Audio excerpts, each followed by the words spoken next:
How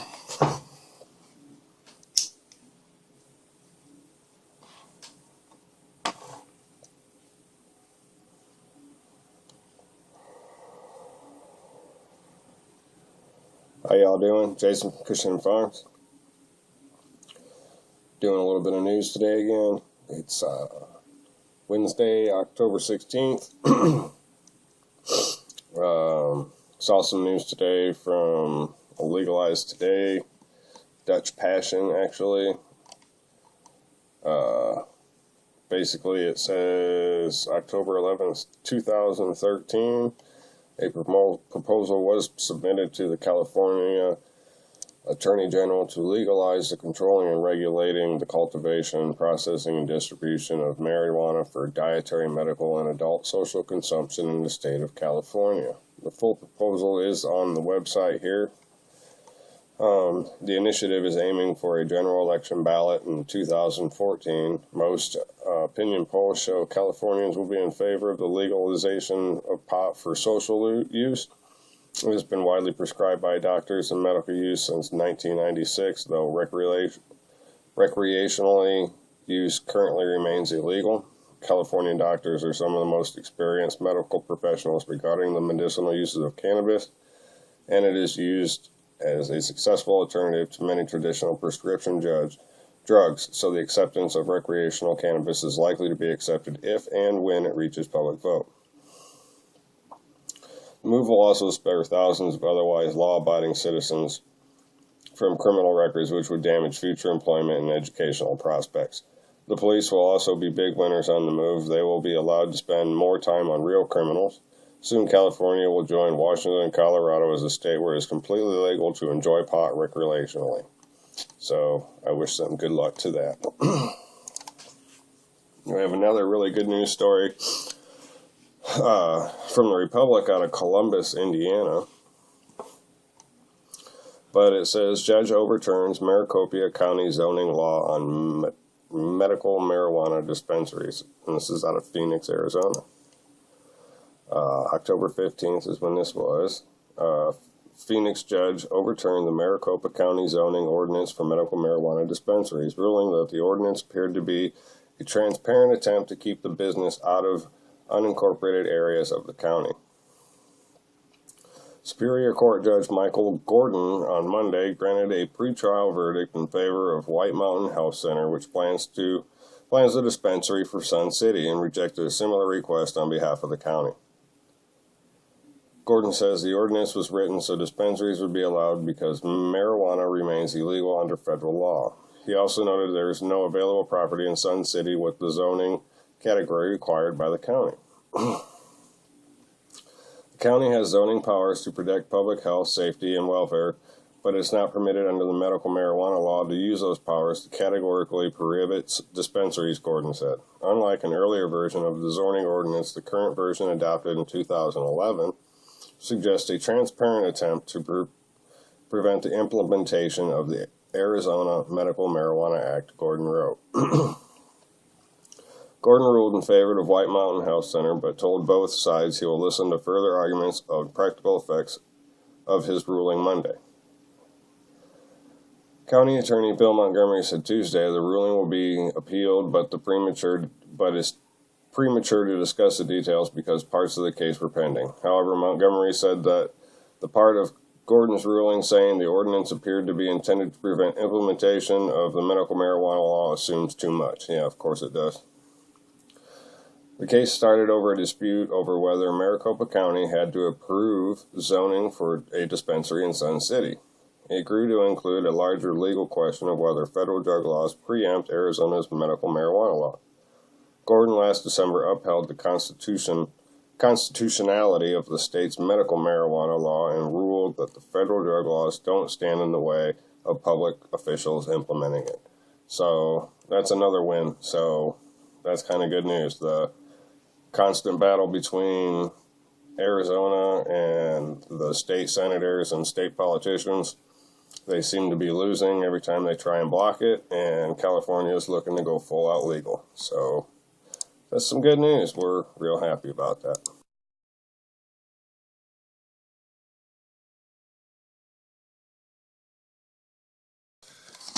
All right, we got another third story. Some more good news for medical marijuana patients. Central Massachusetts medical marijuana rate narrows down to 13. There was 15 people that applied for dispensaries. There'll be 35 dispensaries statewide in the state of Massachusetts in January, at least one in each county, and no more than 5 dispensaries. So basically, this is just an article saying that in Worcester County, 15 people that applied into phase 1, it's been cut down to 13. The applicants must go through 2 phases at the state level, and depending on local jurisdiction, there may be subsequent applications. The original list was narrowed by the Massachusetts Department of Public Health, which rated applications based on several criteria, including nonprofit status and criminal backgrounds of persons filing the applications. To move beyond phase 1, applicants must also have to prove they had at least $500,000 in liquid capital, which is something I was talking about before. The high expense it's going to cost us to get into there, where corporations are basically going to be the only ones that get in on it and make the money. So we need to try and help, when we get laws, fight for cool rules and not just let the corporations come in and make all the money. Phase 2, the 13 Worcester County applicants who passed phase 1 will also be required to pay a $30,000 non-refundable application fee. They will then be rated on several additional criteria, including geography and community support. Perhaps most importantly, it is in phase 2 that applicants must disclose the potential locations of their dispensaries. The period for applications has not yet closed, so addresses of potential Worcester County dispensaries are not available. It is likely that the controversy surrounding medical marijuana dispensaries will continue to grow when locations are eventually revealed. Several Massachusetts cities and towns have implemented moratoriums on medical marijuana, indefinitely delaying the opening of dispensaries until the community has more time to study the subject, which is bullshit. But no moratoriums are currently in place in Worcester County, so that's a pretty cool thing. At least it's getting started somewhere in Massachusetts like it's supposed to be. And hopefully they'll get 5, so screw everybody else. Despite continuing opposition, many people are looking forward to the opening of dispensaries and the economic boom it could bring to Worcester County. There are no cons of the medical marijuana for Worcester County residents. Worcester County residents who aren't patients are, the effects are positive. It will bring tax revenue, jobs, including tertiary jobs not directly related to the cannabis industry, such as installations and maintenance or construction jobs, and improvement in the areas in which they are situated. She is concerned, though, with the lack of clarity under state laws and the speed at which the process of opening dispensaries is moving forward. There are unfortunately, cons for patients, and most have no access to their legal medicine until dispensaries open sometime next year, which that is a real problem. Another more ongoing problem for patients is that despite voters overwhelmingly passing Question 3 in 2013, parents currently have no protection under the law or the Department of Public Health program regulations, such as the use of their doctor-recommended medicines can still result in the Massachusetts Department of Children and Family Services investigations and ongoing involvement, as well as problems in state and family court. While the WPH does not formally oppose or support medical marijuana, the division is preparing for its implementation. The voters voted the law allow medicinal use, and we will do whatever we need to do to make sure future dispensaries are following regulations. Still a little early in the process, and the state is still vetting the potential dispensaries, but we're having a lot of attention locally. The WDPH is taking part in several conversations about medical marijuana and planning potential outreach with local police departments. As this continues to evolve, they'll be considering several strategies. So it's pretty cool. At least somewhere in Worcester County, the applications are being processed. The right to dispensaries are going to be opened. They're moving this along, and people are going to be getting their medicine as soon as they seem to be possible, rather than placing moratoriums on the law and screwing the patients and, the taxpayers that are getting screwed by the fact that they're just not going to let them have that tax money because, it's like it says here, there's no cons for medical no cons for medical marijuana of Worcester County residents. So, if you don't smoke and you're a regular resident, that's tax dollars that you're losing that you're going to end up having to pay anyway. So, think about that kind of stuff too. That's 3 news stories that we have today over the last 2 days that were good news on medical marijuana and California going all out legal like Washington and Colorado. So it's a good thing.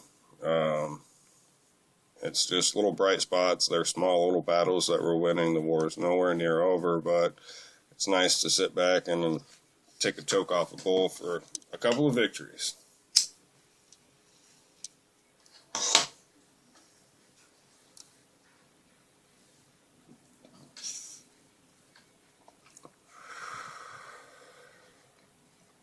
Anyway, we got one more news story coming up here, and it's from Normal. It's a study of the non-psychoactive plant cannabinoids possesses synergetic anti-cancer activity in leukemia cell lines.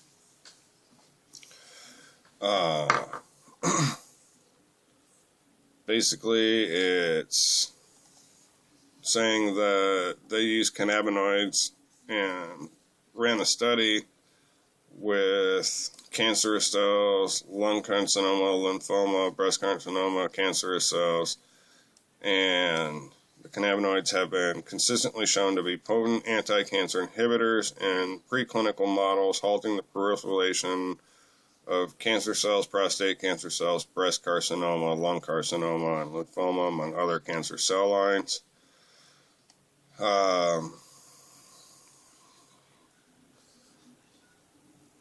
The cannabinoid therapy could be reduced without significant loss or activity to the patient taking it. So the study adds further support for the idea that cannabinoids can have a role in cancer setting, not only as single agents, but also in combination with each other.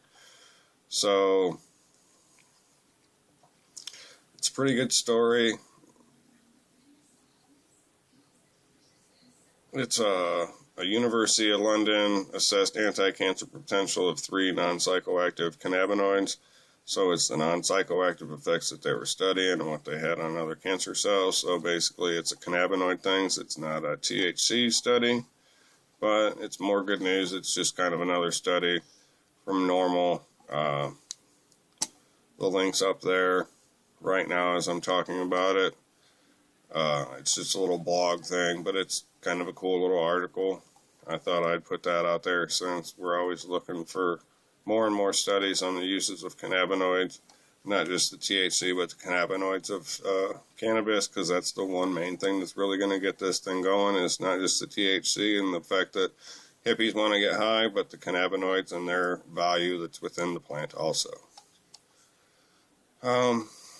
That's probably going to be it for me today. I'm going to go out to my garden, get these videos cut and processed and all that fun shit. Thank you for watching the news.